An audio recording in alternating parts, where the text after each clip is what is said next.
Hello বন্ধুরা, এখন আস্তে আস্তে গরম পড়ছে, তার জন্য আমরা এখন থেকেই শুরু করছি আম পান্না বানানো।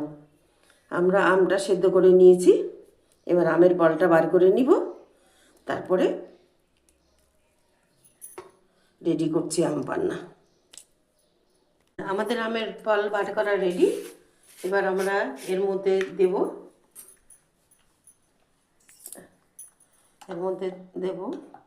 বিট লবণ, 1 চামচ মৌরি,